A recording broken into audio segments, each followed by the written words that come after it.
kubu terakhir UMNO di Kuala Lumpur yang tak pernah tumbang. You ingat kata-kata Raf, ni you dah ketua pemuda parti, you tak boleh tanding di kerusi selamat. You kena sumbang kepada kemenangan PH. Kalau you menang di Setiawangsa, kita menang di Putrajaya. Buat pertama kali UMNO Barisan Nasional tumbang di Malaysia. Semangat itulah yang membawa ramai antara kita bertahan di dalam politik selama puluhan tahun. Rafizi dan saya dapat peluang pegang amanah sebagai wakil rakyat, sebagai menteri. Namun lebih ramai penyokong biasa berkorban wang ringgit, hilang kerja di pulau jiran di kampung, naik turun mahkamah dan masuk penjara dan tidak dapat apa-apa. Betul atau tidak? Adakah kita lupa semangat luar biasa rakyat Malaysia, bukan hanya yang tinggal di tanah air tapi dari seluruh dunia, yang memastikan Najib Razak tumbang pada 2018. Najib memilih untuk adakan pilihan raya pada hari Rabu bagi mengurangkan bilangan yang keluar mengundi kerana difikirkan ini akan menguntungkan UMNO Barisan Nasional.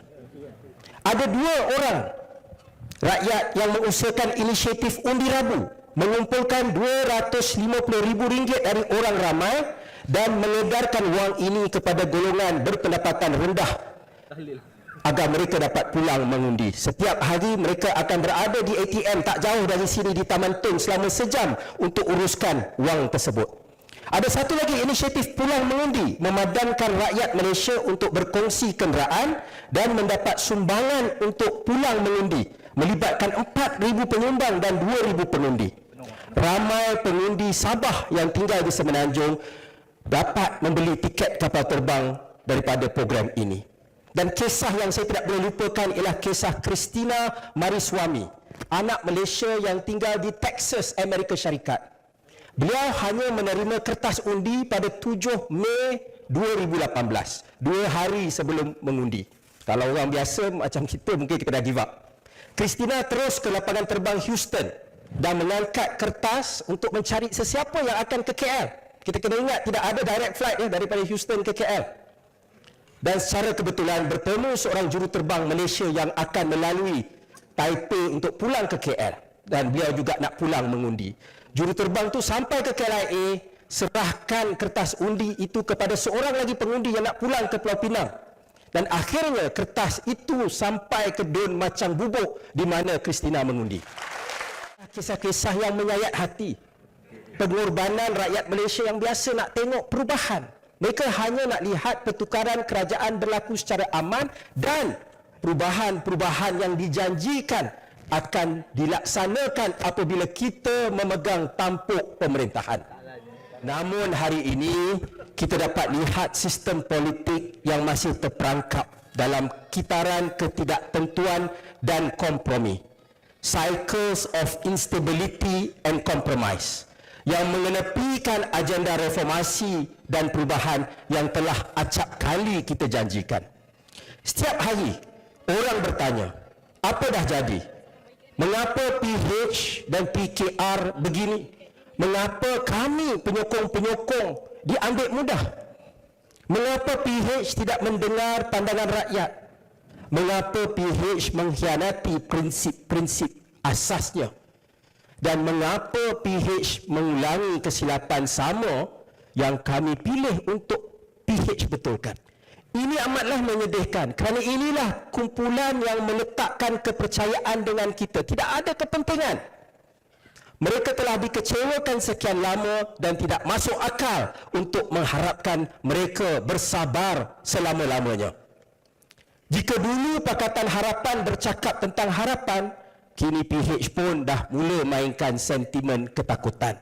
Apa yang merisaukan rakyat, terutamanya anak-anak muda, ialah sekiranya pemimpin negara asyik berdolak dalik dan janji perubahan kerap ditangguhkan. Inilah yang dibangkitkan janji semakin kabur. Rakyat tidak mahukan politik nostalgia lagi ataupun watak-watak politik yang sama. Generasi boomer tersebut seolah-olah tiada orang lain yang layak memimpin. Malaysia wajib politik yang kembali ke asas ataupun back to basics. Politik untuk khidmat bukan pangkat. Politik yang berasaskan keyakinan, bukan mengumpul kekayaan.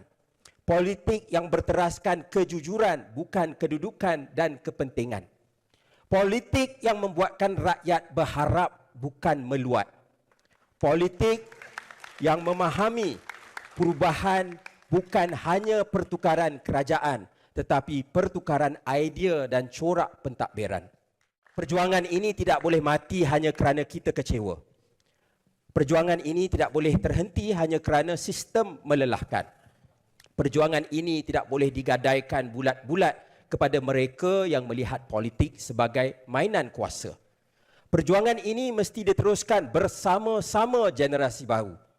Perjuangan ini mestilah bersandarkan impian dan cita-cita, bukan ketakutan dan kebencian. Pada masa yang sama, sistem ekonomi sedia ada juga perlu dibina semula dengan tujuan dan matlamat yang jelas.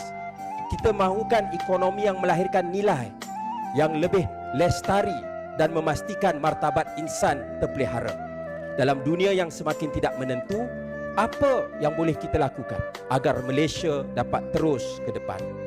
Kita mahu buktikan politik yang progresif ke depan, berani dan berprinsip masih ada tempat di Malaysia. Kita tidak mahu politik pelbagai kaum tersekat kerana warisan politik lapuk sebelum ini. We need a leadership that is sincere, courageous and authentic. Kita perlukan pemimpin yang ikhlas, berani dan asli.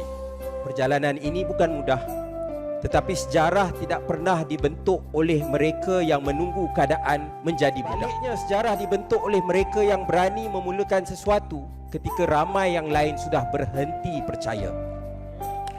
Kepada anda semua, saya ingin katakan, jangan hilang harapan terhadap tanah air kita. Jangan biarkan politik dibolut oleh mereka yang mahu anda kecewa. Jangan biarkan masa depan Malaysia ditentukan tanpa suara anda. Perjalanan ini bukan mudah, tetapi ia baru sahaja bermula. Saya tetap yakin dengan rakyat Malaysia dan kami berharap rakyat Malaysia juga berkongsi keyakinan itu. Kali ini kami melepaskan segala-galanya atas keyakinan bahawa kalau kita buat sesuatu yang betul, akan ada orang yang membantu. Kita tidak payah untuk risau atau khawatir. Rakyat yang ramai akan bangkit bersama-sama kami dan insya-Allah kita akan mewariskan masa depan yang lebih baik untuk anak cucu kita.